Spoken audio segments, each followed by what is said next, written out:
graphing systems of linear inequalities. There is another video called Graphing Linear Inequalities, which will help you to understand why and when we use dashed lines versus solid lines and how we know when to shade above versus below. But for the purposes of being able to get through the system, I'm going to give a very quick overview. When we have a less than or a greater than symbol, we use a dashed line. But if we have a less than or equal to symbol or a greater than or equal to symbol, we use a solid line. So a very quick way to remember that is if it has a line, it is a line. Now, as far as knowing how to shade, that's more about if it's less than or greater than. So if you have a less than symbol or a less than or equal to symbol, that means we're going to be shading below. So if I have a line, I will shade under that line. If I have a greater than symbol or a greater than or equal to symbol, that means I'm going to be shading above that line. And again, you can check out the channel for a video that goes into much more detail about why and when we do all of these things. But this is just a very quick overview. So today we're going to take a look at a question from a Regents. It's from the January 2020 Regents. And this question has been showing up on all of the Regents. A system of linear inequalities is a very, very common question. This one in particular is difficult because both of these equations do not have y by itself. These are not in any form that we know of or are able to graph, so we need to solve for y. So I'm going to do a little bit of color coding here. I'm going to take this first equation, or inequality I should say, I'm going to highlight it in blue, and I'm going to get y by itself over here, and I'll do the whole thing in blue. So my original inequality is negative x plus 2y minus 4 is less than 0. Now I want to get y by itself, which means the first thing I'm going to do is add x to both sides. Now it's important to remember that when we are solving an inequality, when we multiply or divide by a negative number, we need to switch the inequality. But in this case, we're not going to need to do that. I just needed to make that point known because that's the tricky part about inequalities. So we've added x to both sides. Now we're going to go ahead and add 4 to both sides. Again, our goal is to get y by itself. And it's important to remember right now, while these 4's reduce and I'm left with 2y on this side and my inequality is remaining on that line, I have x plus 4 on the other side.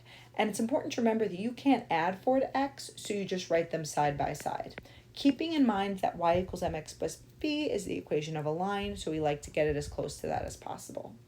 Now if I divide everything on both sides by 2, I finally get this y by itself. So I have y is less than, and don't let this part trip you up here. It's just a 1 in front of that x. So this is really just 1/2 x. And I love fractions when it comes to slope because it helps me to graph my line. So now I'm just left with 4 divided by 2, which is a positive 2. So I'm going to take a moment and I'm just going to think about what this really means with regards to how my graph is going to look, or how my line is going to look on the graph. So my inequality tells me a lot here. Since there's no line under it, I know that this is going to be a dashed line. So I'm going to go ahead and do a little sketch here to remind myself that this line is going to be dashed. And while it is less than, that means that I'm going to be shading below the line. So since it says y is less than this line, this number, this expression here, I'm going to be shading under that dashed line. So just a little cheat to help me when I do graph how to go about doing that. So now let's take a look at this other inequality here. I'm going to go ahead and I'm going to color that in pink, and I'm going to do that guy right here. Okay, so 3x plus 4y plus 4 is greater than or equal to 0. I'm going to start by subtracting 4 on both sides, and I'm going to be left with 3x plus 4y is greater than or equal to negative 4. Okay, now remember the goal is to get this y by itself, and since it's beautiful and positive, I'm not going to move it. I'm going to move everything else away from it. So I'm going to subtract 3x from both sides. And while it gets rid of all the x's on this side and I'm left with just 4y, on this other side, I need to remember that I can't take 3x away from 4, so I need to write them side by side. All the time remembering that I like it when my x's go first because of the equation of a line. So I'm going to write negative 3x minus 4 here. Now our very last step is going to be to divide both sides by 4. We want to make sure we divide all parts by 4. And again, we're not fearful of fractions. We actually love fractions when it comes to slope. So we're going to have y is greater than or equal to negative 3 over 4x minus 1. So let's think about this line. Now this line is a beauty. It's going to have a negative slope, so it's going to be going down, and it's going to be solid. The reason why I know my line is solid is because the inequality has a line underneath it. So because it has a line, it is a line. And because it says y is greater than or equal to, that's how I know I'm going to be shading above. Okay? So I'm going to go ahead and I'm going to graph my two inequalities on this grid that they gave me. I'm going to start with my blue, which means I'm going to go to my y-intercept, a positive 2. So remember over here, my y-intercept or my b is 2. My slope is 1 over 2. So I'm going to go ahead and put it y-intercept of 2. And then to get the next point of my line, I'm going to go up 1 over 2. And I'm going to continue on that path to get more points on that line. Up 1 over 2, up 1 over 2, up 1 over 2. Once I've exhausted all the ways I can go to the left, I continue that pattern to the right. It's very important that your line goes from one end of the grid to the other. At this point, we're ready to draw our line, and it's really important we remember that our line is dashed. Now, people differ on how they like to make their lines dashed. You can use a straight edge, you can erase, just make sure that no one can misconstrue your line for solid. So what I like to do is I like to just draw lines through my points, just a little dash, straight through, not connecting them, so it looks nice and dashed. And as always, it is essential you add arrows to the end and you label your line. So you should always use the original inequality. So I'm going to go ahead and use that part that's in highlighter in blue all the way up here. And I'm going to label my line. Negative x plus 2y minus 4 is less than 0. And I'm going to use the line that I got at the back over here to remind myself that it should be shaded underneath. So I'm going to go ahead and use highlighter for this part, but you use your pen. And I'm going to be shading underneath my line.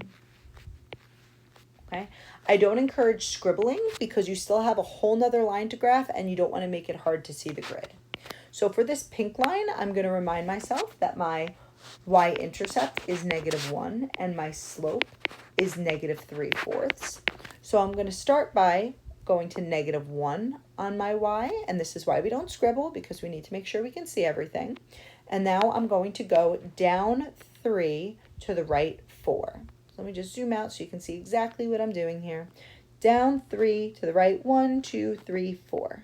Much bigger slope.